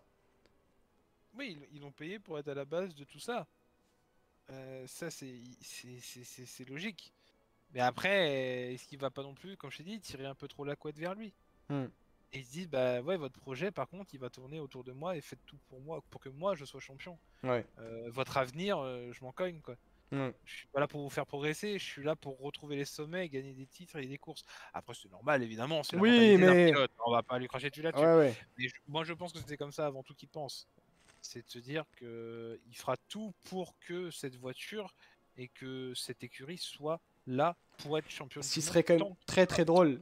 Parce qu'il serait quand même très très drôle. Et c'est là en fait où ça résumerait la carte de Fernando Alonso. Alors ça, c'est les doubles champions du monde. Mais imagine Alonso quitte Aston Martin. L'année suivante, Aston Martin devient championne du monde. Et il aura un seum. Il aura un seum immense. Mais ça résumera parfaitement la carte de Fernando Alonso. Hein. C'est les projets. Ah, t'étais à ça de devenir. Bah non. Il y a de grandes chances que ça arrive, hein, tu sais. 2008, Alonso quitte McLaren. L'année passée, hop là, je suis champion du monde. On n'est pas à l'abri. Hein. Hmm. Franchement, on n'est pas à l'abri. Il peut se passer des dingueries en F1 et oui, ça peut clairement arriver. Ouais. Ouais, je trouve qu'on hype trop le projet du titre de Aston, mais n'oubliez pas que devant, il y a des équipes comme Red Bull, Ferrari, Mercedes qui ont un duo line-up 1000 fois supérieur à Aston. On parle pas pour 2023 là. Hein. On parle pas pour 2023, Hicham. Hein. On parle dans la globalité du projet. C'est ça aussi, c'est ça qui est extrêmement important. Moins que champion du monde, seulement vainqueur des Grands Prix, ce serait déjà le sum pour Alonso. Oui, c'est vrai, Baby Chum. T'imagines, l'année suivante, hop là. Non, mais c'est ça. Ah, Alonso, come on. Ah, et Alonso qui fera un petit tweet. Yeah, it was my legacy. Oui, c'est ça. It is my legacy. Ce sera uniquement grâce à lui. Ah, allez. C'est lui qui aura tout fait. Ah, bah, bien sûr. On le voit venir d'ici, de toute façon. Bien sûr. Se faire. Non. Mais alors, je vais même poser une question qui est encore plus provocatrice, entre guillemets. Mais est-ce que 2023, ce n'est pas. Là, ça l'inverse par rapport à ce que j'ai dit auparavant. Mais est-ce que 2023, ce n'est pas la construction de son troisième sacre? Oh là. Ah, mais je pose la question. Parce que je me mets dans la peau d'un Espagnol. D'accord? Je me mets dans la peau d'un Espagnol. Est-ce que 2023, ce n'est pas la construction du troisième sacre de Fernando Alonso? Ah, tu le mets dans la peau dans l'espagnol, Alonso il est champion depuis 10 ans. Ouais, voilà. Alonso, il a 15 titres de champion, Alonso, en F1, laisse tomber. Ben non, mais, évidemment. Pour moi, il sera pas 3 fois champion du monde. Clairement. Sa gloire, elle est derrière lui. Et derrière lui. Là, il est là pour prendre Aston Martin par la main et dire, bah regardez, voilà, viser le championnat du monde, bah c'est par là. Je vous montre où c'est, je vous accompagne. Mais par contre, c'est pas moi qui serai au volant. Non, c'est Alonso 3 fois champion du monde. Non. Ah, tu penses que c'est pas possible? Tu penses pas qu'en 2024, réellement, 2024, Alonso peut prétendre... alors, je vais même aller plus loin. Je pense que c'est trop tôt pour se poser cette question. Je pense que je reposais cette question au moment du Grand Prix de Miami. Pour voir le niveau d'Aston Martin cette année. De toute façon, après, oui, on peut voir l'évolution d'Aston Martin cette année. Mais comme je te le dis encore une fois, c'est pas parce que tu auras ton usine sortie de terre et ta première voiture sortie de ta nouvelle usine, toute dernière génération, toute dernière cri que tu veux, que ta voiture sera une masterclass et que tu vas jouer le titre et que tu vas être champion du monde. Ouais. C'est impossible à prévoir. Hein. Parce que dans ce cas-là, ça voudrait dire que, je sais pas moi, l'usine Ferrari ou l'usine Mercedes, elles sont obsolètes et qu'elles tournent au charbon. Non, tu vois. Bon, Ferrari, certainement. Hein. Ferrari, ça tourne au charbon, je pense. Hein. Non, mais voilà, c'est pas parce que t'as les trucs dernier cri forcément que c'est gage de réussite et que tu vas être champion du monde derrière dès 2024. Après, Hicham me dit, moi, j'arrive pas à imaginer surtout une chute extrême de Red Bull, Ferrari, Mercedes. Je ne le pense pas non plus. Je pense surtout que c'est Aston Martin qui fera un bond énorme. Hein. C'est surtout ça. Même là. Ouais. Même là, ce serait même plus un bon là. Non, tu verras. Moi vraiment, j'attends 2023 en termes de performance. C'est réellement ça. Moi aussi j'attends, mais évidemment. Mais là, moi, aujourd'hui, 24 février, 20h27. Moi, je te le dis, non, je vois pas comme ça, quoi. Je vois pas comment ça peut être concevable de passer d'une P7 en 2022 à être champion du monde limite en 2024. Ouais. Ça, franchement, tu vois, je le conçois pas ça. Ouais. Je vois Alonso devenir à Aston Martin ce qui a été Coulthard à Red Bull. Ah, c'est dur, mais. Non, mais. C'est dur, mais c'est peut-être possible, hein. C'est réellement ça. Hein. Après, tu me diras, Coulthard est toujours chez Red Bull aujourd'hui. Hein. Bon, il est influenceur, mais il est toujours chez Red Bull. Hein. C'est un peu ça. Faut le voir comme un accompagnant, comme un guide en fait. C'est un guide. Ouais. Et je suis d'accord avec toi, Hicham, la moitié de leur projet se jouera sur leur décision à propos du moteur. Parce que pour ceux qui ne le savent pas, Aston Martin pense à faire son propre moteur. Ils ne sont pas encore inscrits d'ailleurs à Aston Martin comme étant dans la liste des futurs, dans la liste des motoristes qui seront présents en 2026. Mais il y a une volonté d'y être, semblerait-il. Et de toute façon, pour devenir champion du monde aujourd'hui en Formule 1, il faut faire son propre moteur. C'est un fait. Aujourd'hui, dans l'ère moderne de la Formule 1. C'est possible sur F1 Manager, mais ça pas dans la vraie vie. Bah, je ne sais pas. Mais en tout cas, c'est une des grandes questions. Est-ce qu'aujourd'hui, Fernando Alonso, ou du moins Fernando Alonso, construit son troisième sacre? C'est ça, en fait. C'est est-ce que Fernando Alonso construit son troisième sacre en Formule 1 à partir de cette saison 2023? Non. Non. Ah non, moi je reste persuadé que non. Mais Aston Martin Honda avec Alonso, imaginez. Alonso, je pense que Alonso, il dira... Non, moi je me casse. Allez, je m'assois sur plein de millions, je me casse, c'est terminé pour moi. Oh, Vin, merci beaucoup pour ton Prime des familles. En plus, c'est ton premier sub de la chaîne. Merci beaucoup d'être un exemple pour la communauté désormais. Merci beaucoup de soutenir la chaîne, ça fait extrêmement plaisir. Merci beaucoup, les copains. D'ailleurs, on est continu à augmenter, à grind tout simplement le sub goal. Merci pour votre immense soutien et votre immense soutien par rapport à la chaîne dans la globalité, par rapport à tous les projets qui sont en train d'arriver.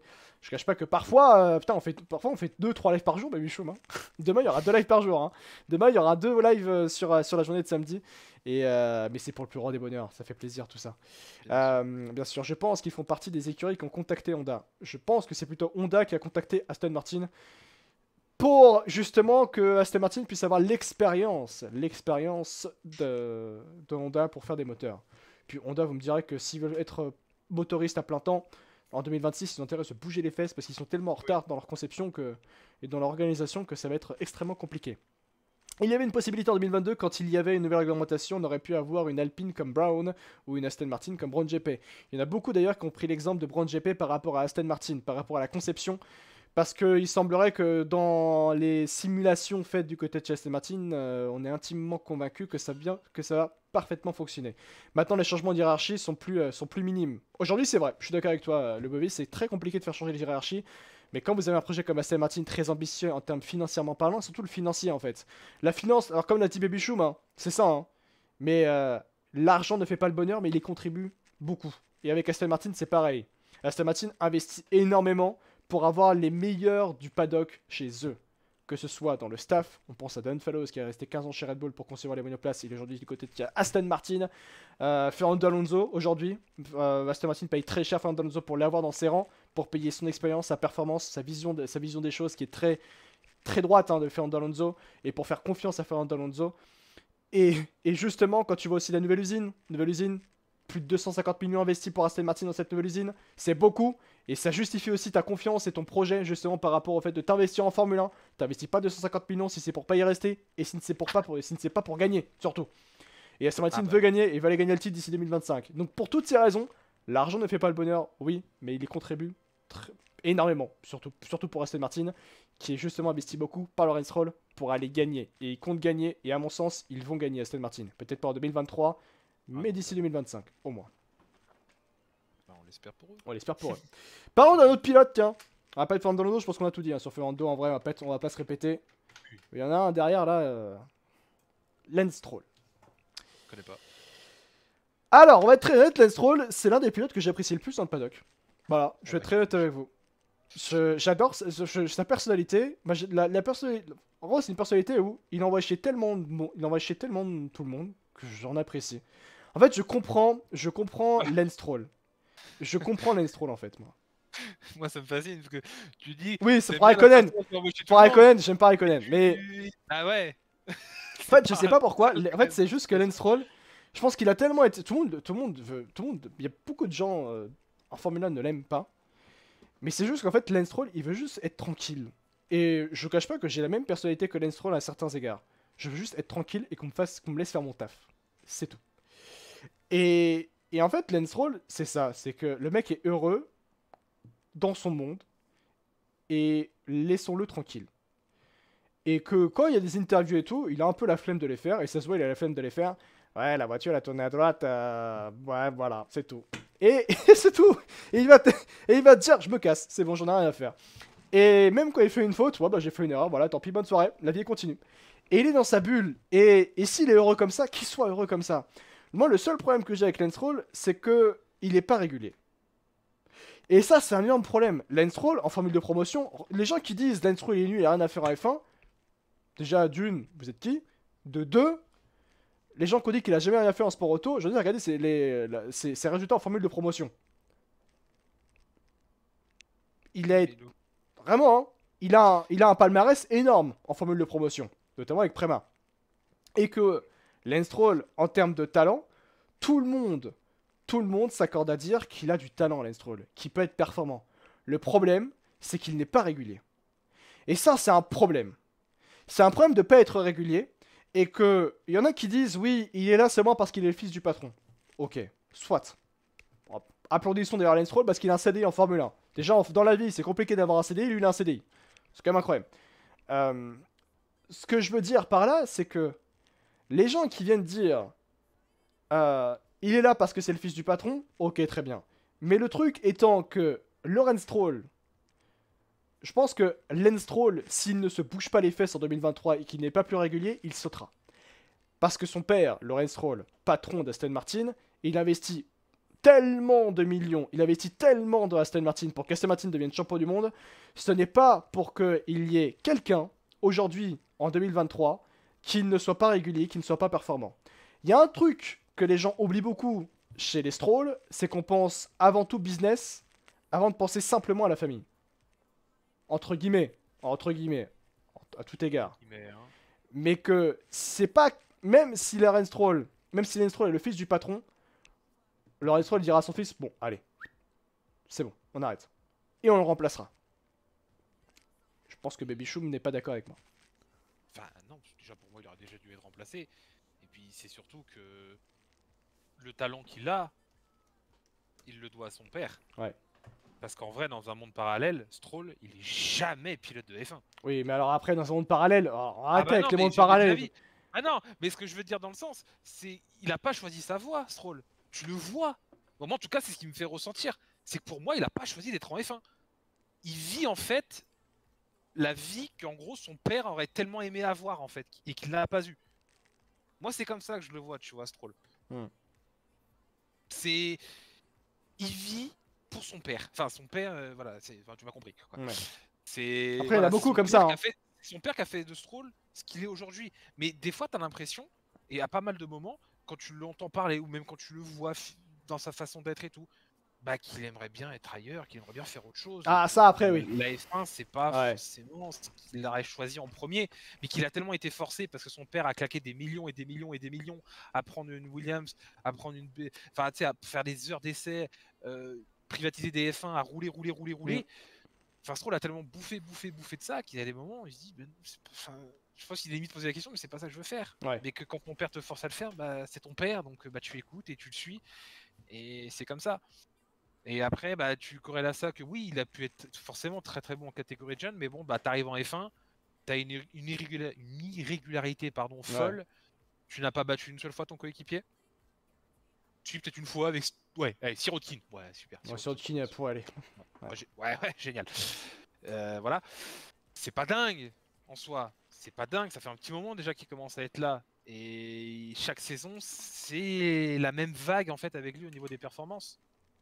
Et j'ai peur que du coup, du fait qu'il ait Alonso à ses côtés, bah, la vague, elle va devenir, je pense, plus intense. Et oui. Parce que, après, la chance qu'a fait Alonso, Stroll, c'est que Fernando Alonso connaît bien les Stroll dans la globalité. Ouais. Alonso sera un malin plaisir de le fumer. Hein. Ah oui, mais sur la piste. Alors, oui, je suis intimement convaincu que quand même Alonso va aller fumer Stroll en piste. Mais que Stroll cette année ne sera pas ridicule. Et je pense, voilà, c'est ça, c'est que je pense sincèrement que Stroll en 2023 ne sera pas ridicule en piste. Hein. Il sera même plutôt régulier. Le gros problème de Stroll, c'est la régularité. Mec, on sait qu'il est bon, on sait qu'il est performant, et on sait que quand il veut, il peut.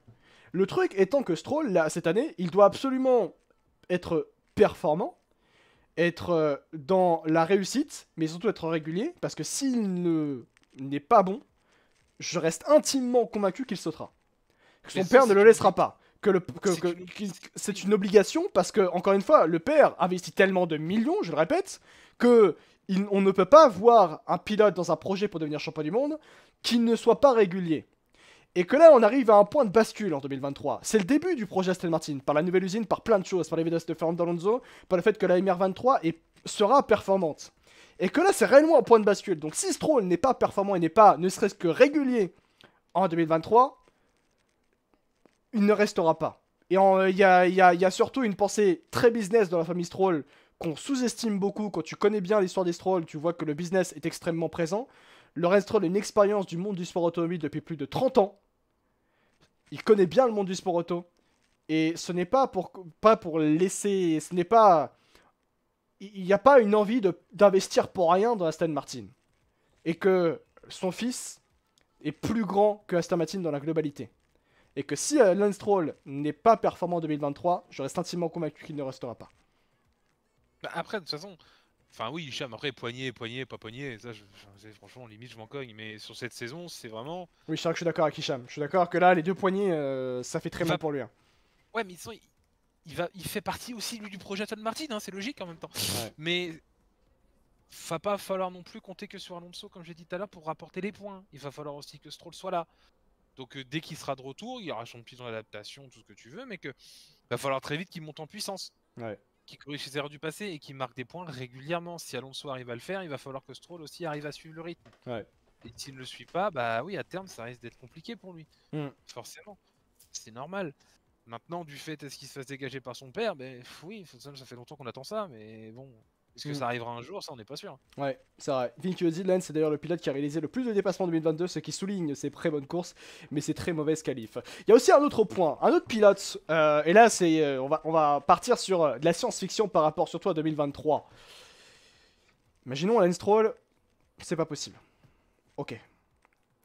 Moi, il y a un pilote, et j'en avais déjà parlé, il y a un pilote sur lequel je pense que s'il vient chez Aston Martin, du moins, il y a une forte probabilité qu'il vienne chez Aston Martin. Parce qu'il est actuellement dans une situation qui peut être très problématique pour son avenir, pour réaliser son rêve de devenir champion du monde. Il est actuellement dans le monde de la Formule 1. Je vous laisse deviner dans le chat. Il y a Hicham que dit Mick Schumacher. Daniel Ricciardo nous est dit par Makers. Non, ce n'est pas les deux. Je vous laisse deviner. Les amis, Babychum, est-ce que tu as une idée? Non, mais t'avais dit qui, moi, l'autre jour, je sais plus. Moi, je l'avais déjà dit dans un autre live. Mais ouais, mais j'ai complètement oublié. Ouais. Hydro. Ouais, c'est ça, ouais. Ah là là. Ça dit Pourchaire? Non. Pourchaire, non. Sainz? Non. Ah, si j'évite des réponses, c'est peut-être parce que c'est lui. Ah, Gasly? Non. Victor Martins? Je vais l'appeler là, Victor. Je vais lui demander s'il veut venir. Oui. Je pense réellement à Lando Norris. Richard, je pense sincèrement à Lando Norris. Je vais vous expliquer pourquoi. Je pense que, très sincèrement, je pense que Lando Norris peut aller chez Aston Martin et réaliser son rêve de devenir champion du monde. Quand on regarde Lando Norris aujourd'hui chez McLaren, regardez, McLaren aujourd'hui, la performance, elle n'est pas là. Le projet, à mon sens, est à l'arrêt. 2022, ça a été catastrophique en termes de performance et en termes de développement de monoplace. 2023, ça semble être dans une situation où on n'est pas du tout content de ce qui en ressort de la MCL 60 pour McLaren. Le temps commence à aller et à s'écouler pour Lando Norris. Et est-ce qu'aujourd'hui, à un moment, Lando Norris ne manquera pas de patience? Parce qu'on lui a vendu un projet McLaren qui, là, est à l'arrêt. Il y a des changements internes du côté de chez McLaren. Il y a même Andrea Stella qui s'est barré.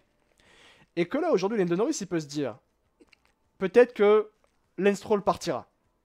Par rapport au fait qu'il peut manquer de performance et Lance Stroll peut se dire, même si c'est mon papa, même si c'est mon fils, pardon, il doit s'en aller. Fernando Alonso. Alonso, il va rester 2-3 ans chez Aston Martin. Est-ce que Lando Norris se dira pas, putain, et finalement, Aston Martin, il y a les portes grandes ouvertes, il y a une voiture qui est bien installée qui semble être performante, potentiellement championne du monde, il y a un projet qui est potentiellement champion du monde, il y a des structures qui sont faites pour devenir champion du monde, il y a une structure dans la globalité avec l'usine qui est faite pour aller chercher cette première couronne mondiale pour Aston Martin. Est-ce que je ne serais pas l'homme qui serait capable d'aller chercher le titre mondial pour Aston Martin? Je sais que j'en ai le potentiel en étant à la place de Lando Norris, mais il en a la performance et surtout le potentiel de Norris. Norris chez Aston Martin, à mon sens, c'est une chose qui peut être possible et qui peut être réalisable et qui peut être quelque chose de très intéressant à l'avenir pour Lando Norris lui-même qui est dans une phase chez McLaren plutôt compliquée, non pas par son manque de niveau, très loin de là, mais surtout parce que McLaren n'est pas à son niveau, n'est pas au niveau de Lando Norris. Après, ça tomberait bien, parce que si le plan d'Aston Martin se déroule sans accroc, du coup, je crois que le contrat de Norris, il signe en 2026. Bon, Oui, écoute, c'est parfait, hein. Et finalement. ça peut bien tomber. Ouais. Après, bon, évidemment, comme tu le dis, hein, c'est une hypothèse, des plans sur la comète. Hein, je pense que... Ah oui, c'est beaucoup de points sur la comète, hein, C'est-à-dire que prédire Norris plus tard chez Aston Martin, alors qu'on n'était même pas préparé à ce qui nous est tombé dessus l'été dernier, ouais. voilà, je vais quand même rester, moi, soft et me dire pourquoi pas, mais on verra. Hein. Clairement, je vais pas tirer trop de conclusions non plus trop vite. Ouais. Mais oui, ça peut être ça peut être une solution évidemment pour Aston Martin pour l'après Alonso ou l'après Stroll. L'après Stroll, plus l'après Stroll, à mon sens. Aston Martin, je pense qu'avec Fernando Alonso, ça restera pendant un certain temps. Après, d'ici 2026, il va se passer tellement de choses de Team Makers, et c'est vrai, bien sûr. Le problème de Lorenz, c'est qu'il a un dilemme très difficile devant lui, détruire mentalement son fils et sa famille, ou business is business. Je pense pas qu'il détruirait la famille hein, en faisant ça. Hein. Très sincèrement pas. Je pense que surtout, s'il y a bien un homme qui sait très bien comment fonctionne son père, c'est Lens. Hein, et il sait que son père, business is business, et c'est comme ça dans la vie. Mais bon, il y a toujours cet aspect paternel, et je suis d'accord avec toi. La famille, c'est la famille, les émotions. La voiture est fiable, mais ils n'ont pas atteint leur pic niveau aéro, donc il faudra attendre leur première évolution à un bas coût pour voir leur réel niveau. Je sais pas de qui tu parlais, Clacla. Tu parlais de qui, Clacla la voiture est pas bonne sur les essais. Tu parlais de Aston Martin ou de Red Bull peut-être d'Aston Martin. Oui, mais ça mettra un commentaire. Ah bah oui, forcément, vous faites virer, ça met un commentaire. Hein. Je pense que, comment il s'appelle, Mick Schumacher n'a pas été sincèrement très content de se faire virer, entre guillemets, de se mettre foot à la porte, par un certain Gunther Steiner. Donc, bien sûr. Est-ce qu'on a encore des choses à se poser comme question? Bon, je pense qu'on a été complet, hein, les amis. Hein. On a été complet, on a été complet. C'est le moment de faire les prédictions. Aston Martin 2023, Baby Chou. Aston Martin 2023, le chat, et même dans les commentaires sur YouTube, les amis. Aston Martin 2023. Finalité au classement, la place au classement à la fin de l'année. Constructeur. Je laisse le chat commencer. Le chat, c'est à vous. Hein. À quelle place terminera Aston Martin en 2023? Et j'aime aller plus loin aussi par rapport à ça. Est-ce qu'Aston Martin fera une victoire en Grand Prix comme je l'ai prédit? Est-ce qu'Aston Martin fera une victoire en Grand Prix comme je l'ai prédit? P4 nous dit Tommy. P5 perso. P4, P5 nous dit Makers. P4 avec un podium minimum. P5, P5 et victoire nous dit Marvin. Jamais nous dit Hicham. P6 nous dit Clacla. Allez Baby Chum, c'est à toi. Moi c'est P5. Ok, je peux presque te rejoindre. P5. Parce que McLaren, je vais pas vous cacher que moi je m'attends à rien. On en parlera demain, mais je pense que McLaren c'est une catastrophe là, clairement. On va être très honnête. McLaren, ça m'a l'air bien compliqué. Et qu'Aston Martin est dans une phase ascendante, réellement très ascendante. Encore une fois, Aston Martin c'est l'écurie qui marque les esprits aujourd'hui. Et que pour moi, ça sera P4, P5 pour Aston Martin. Et qu'Alonso fera un travail monumental. Monumental. Et vous le salaire qu'il a, oui, je pense qu'il fera un travail monumental. Mais voilà. Qu'est-ce qu'il y a, Jérém? Qu'est-ce qu'il y a, Jérém? Mais moi, je dis P4, P5 pour Aston. Hein. Moi, le train Aston Martin, moi, je dis, moi, le train, moi, je suis monté dans le train Aston Martin. Ça fait depuis 2021 que je suis dans le train Aston Martin. C'est bon, je suis dans le train. Hein. Moi, ça fait depuis 2021. 2021 que je monte dans le train, que je suis dans le train Aston Martin. J'étais dans le train Aston Martin avant même Jérém Labase, qui est dans le chat et qui lui, c'est lui qui ment, d'accord? Il était pas dans le train Aston Martin avant. Moi, j'étais dans le train depuis le début, d'accord? Il y a des témoins dans le chat, dans le live et sur Twitter. J'étais dans le train avant toi, Jérém. Alors c'est pas parce qu'Alonso est monté dans le train aussi que je dois descendre. Non, je suis dans le train et j'étais avant toi dans le train, d'accord? Moi je suis dans le train Stroll surtout. Oui, je suis dans le train Stroll aussi, non, mais clairement. Hein. Moi je suis en première classe. Hein. Moi je suis en business première, hein, comme pour aller à Londres avec Alpine. Hein. Je suis en business première, hein, dans l'Eurostar. Hein. Moi je lui dis direct. Hein. Voilà, vraiment. Hein. Moi je suis dans le train Aston Martin depuis le début. Et que pour moi ce sera P4, P5 cette année. Et ce sera peut-être avec une bataille très dure avec Alpine. On y reviendra la semaine prochaine. On y reviendra d'Alpine, parce qu'Alpine aussi, voilà, oui. Pour hein. moi c'est P5. Ouais. Je les vois là. Ce sera une belle bataille, mais bon. P5 c'est déjà bien, c'est déjà un petit step-up. C'est le début de chose. C'est vrai. T'es dans le wagon à Aston, mais je vais pas te voir dans le wagon Alonso, champion avec Aston. Ah bah je suis pas dans ce wagon d'ailleurs. Je suis pas dans ce wagon, on l'a dit hein. Je suis carrément pas dans ce wagon, hein. Je suis dans le wagon, Aston Martin deviendra champion du monde, mais pas avec Alonso. Hein. Alonso, on en a parlé. Hein. Est-ce qu'Alonso ira chercher son 3ème titre avec Aston Martin?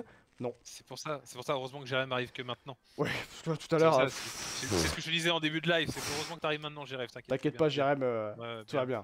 Tout va bien, Ouais, c'est dit, nickel. c'est fait, voilà, bonne soirée. Mais voilà, en tout cas, voilà pour Aston Martin. Voilà comment les choses se dérouleront peut-être pour Aston Martin pour l'avenir.